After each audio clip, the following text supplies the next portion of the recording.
Palibutan niyo ang lugar. Huwag niyong hayaang may makalabas. Tahimik lang. Handa na sa isang senyas. Sabay-sabay tayo.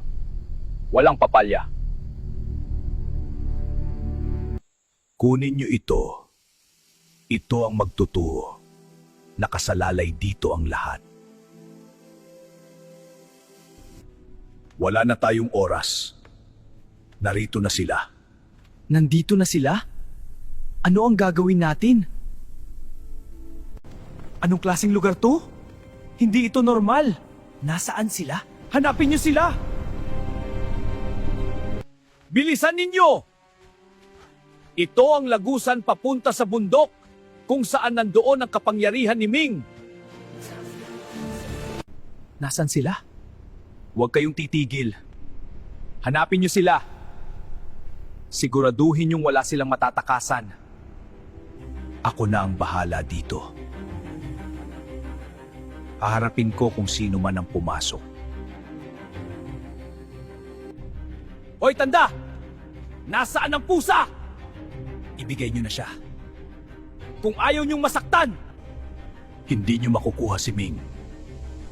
Hanggat ako ang nakatayo, hindi kayo makakalapit. Subukan niyo kung kaya niyo! Kala mo ba, ikaw lang ang may kapangyarihan, tanda? Sasabihin mo sa amin kung nasaan ang pusa. O dito na magtatapas sa pangkwento mo.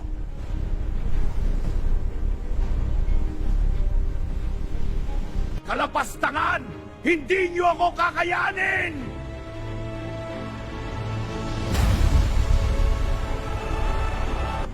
Hindi sa aking tahanan.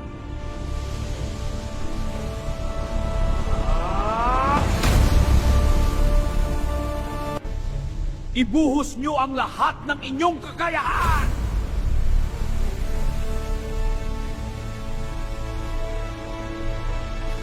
Hindi ito maaari. Buong lakas ang ginamit ko.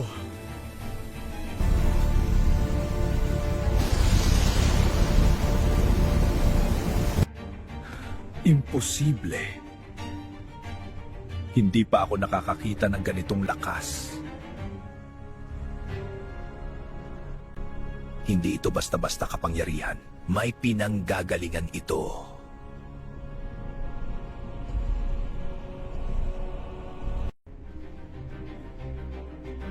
Boss, nakahuli kami ng isang estranghero, pero hindi siya umubra sa amin.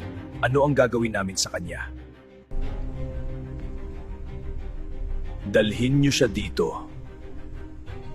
May plano akong naiisip. Para mabitag si Ming at makuha ang kanyang kapangyarihan. Nalalapit na. Makukuha ko na ang kapangyarihan ng pusang iyon. Mapapasakin na ang baryong ito. Wala nang sinuman ang makakapigil sa akin. Kahit pa si Haring Ming, makukumpleto ko na ang tunay na kapangyarihan.